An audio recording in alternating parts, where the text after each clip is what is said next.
Long ago, when these ancient Grecian temples were new, hemp was already old in the service of mankind.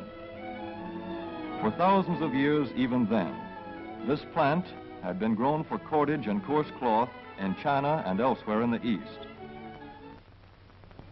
For centuries prior to about 1850, all the ships that sailed the western seas were rigged with hempen rope and sails.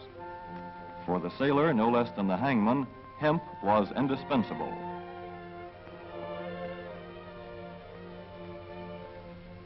A 44-gun frigate, like our cherished old Ironsides, took over 60 tons of hemp for rigging.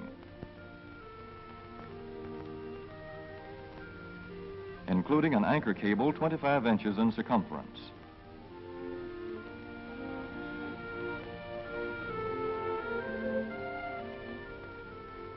The Conestoga wagons and prairie schooners of pioneer days were covered with hempen canvas. Indeed, the very word canvas comes from the Arabic word for hemp. In those days, hemp was an important crop in Kentucky and Missouri. Then came cheaper imported fibers for cordage, like jute, sisal, and manila hemp, and the culture of hemp in America declined. But now, with Philippine and East Indian sources of hemp in the hands of the Japanese, and shipment of jute from India curtailed, American hemp must meet the needs of our Army and Navy as well as of our industries. In 1942, patriotic farmers, at the government's request, planted 36,000 acres of seed hemp, an increase of several thousand%. The goal for 1943 is 50,000 acres of seed hemp. In Kentucky, much of the seed hemp acreage is on river bottom land such as this, along the Kentucky River Gorge. Some of these fields are inaccessible except by boat. Thus, plans are afoot for a great expansion of the hemp industry as a part of the war program. This film is designed to tell farmers how to handle this ancient crop, now little known outside Kentucky and Wisconsin. This is hemp seed. Be careful how you use it.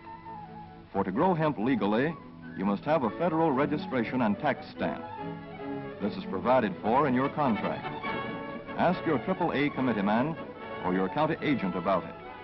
Don't forget, hemp demands a rich, well-drained soil such as is found here in the bluegrass region of Kentucky or in central Wisconsin.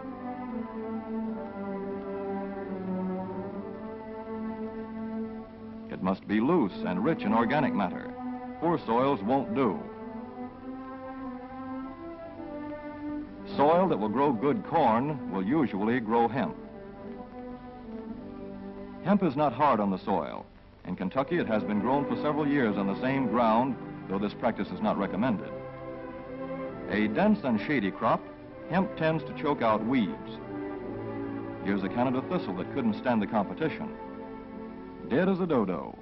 Thus, hemp leaves the ground in good condition for the following crop. For fiber, hemp should be sown 5 pecks to the acre. With drill, the closer the rows, the better. These rows are spaced about 4 inches. This hemp has been broadcast. Either way, it should be sown thick enough to grow a slender stalk.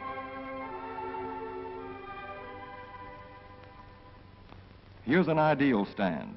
The right height to be harvested easily, thick enough to grow slender stalks that are easy to cut and process.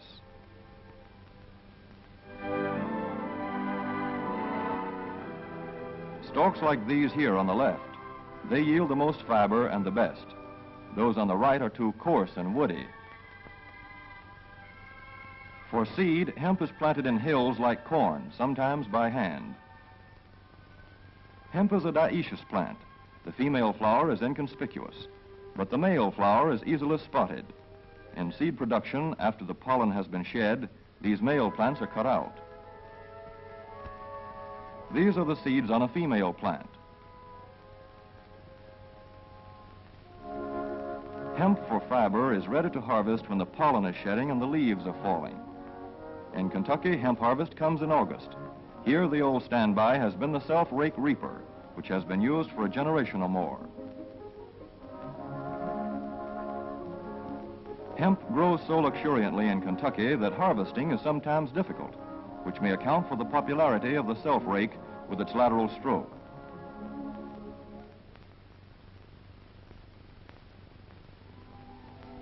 A modified rice binder has been used to some extent. This machine works well in average hemp.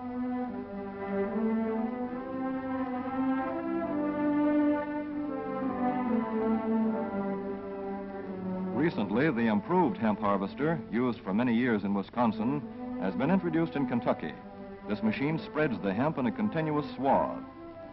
It is a far cry from this fast and efficient modern harvester to the Armstrong model of yore. But here's one kind of harvester, at least, that doesn't stall in the heaviest hemp.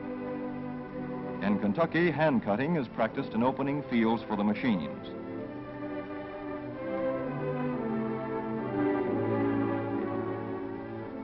In Kentucky, hemp is shucked as soon as safe after cutting, to be spread out for retting later in the fall.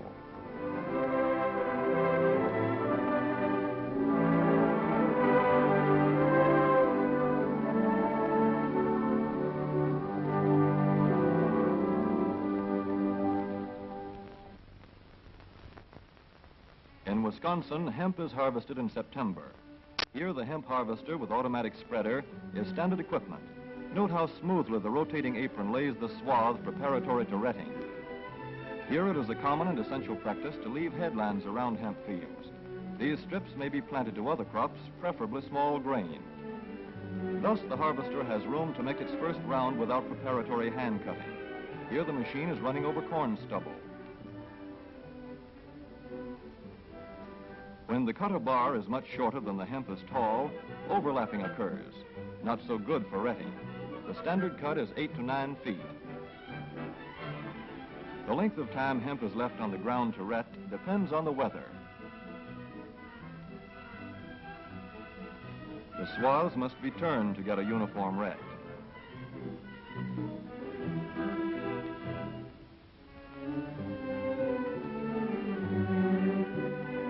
When the woody core breaks away readily, like this, the hemp is about ready to take up and bind into bundles.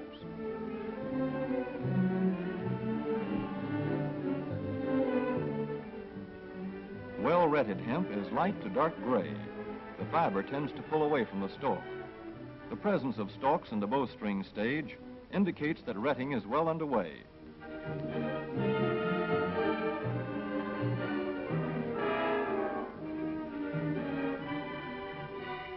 When hemp is short or tangled, or when the ground is too wet for machines, it is bound by hand. A wooden buck is used. Twine will do for tying, but the hemp itself makes a good band.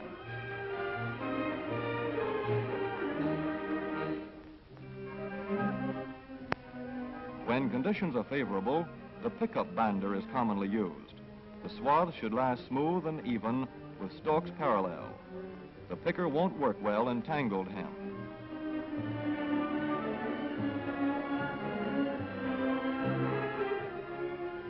After binding, hemp is shucked as soon as possible to stop further retting. In 1942, 14,000 acres of fiber hemp were harvested in the United States. The goal for 1943 is 300,000 acres. Thus, hemp, Cannabis sativa, the old standby cordage fiber, is staging a strong comeback. This is Kentucky hemp going into the dryer of a mill at Versailles.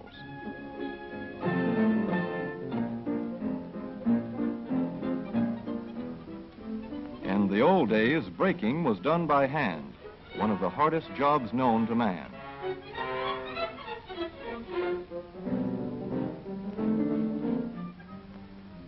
Now the power breaker makes quick work of it.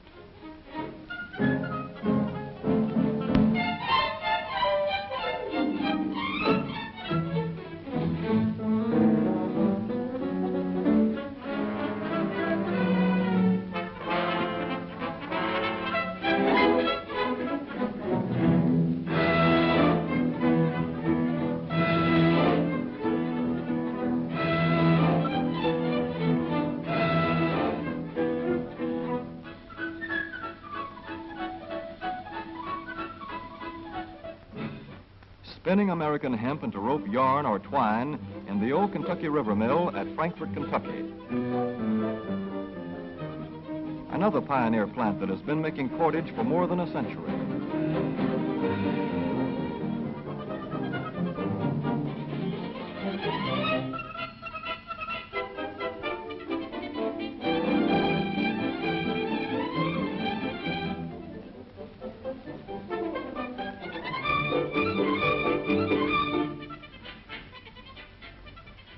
All such plants will presently be turning out products spun from American-grown hemp. Twine of various kinds for tying, winding armatures, and upholsterers' work. Rope for marine rigging and towing, for hay forks, derricks, and heavy-duty tackle. Light-duty fire hose. Thread for shoes for millions of American soldiers. And parachute webbing for our paratroopers.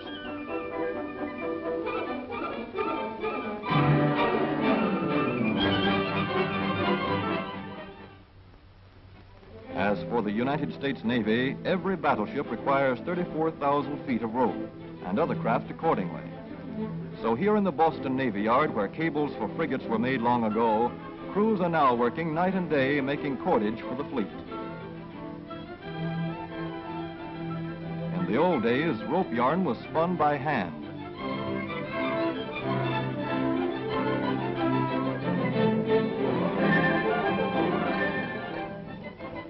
Today, even the rope walk is mechanized. 160 fathoms to go.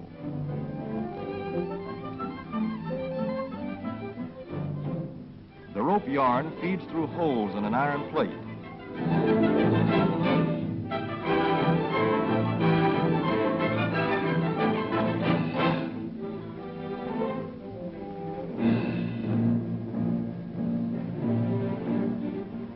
This is Manila hemp from the Navy's rapidly dwindling reserve. When that is gone, American hemp will go on duty again. Hemp for mooring ships, hemp for tow lines.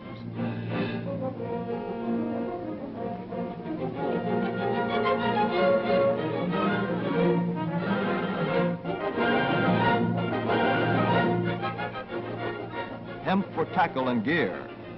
Hemp for countless naval uses, both on ship and shore.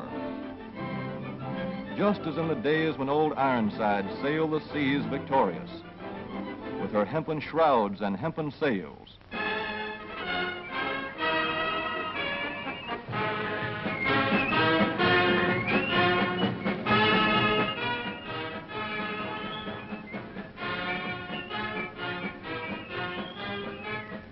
Hemp for victory.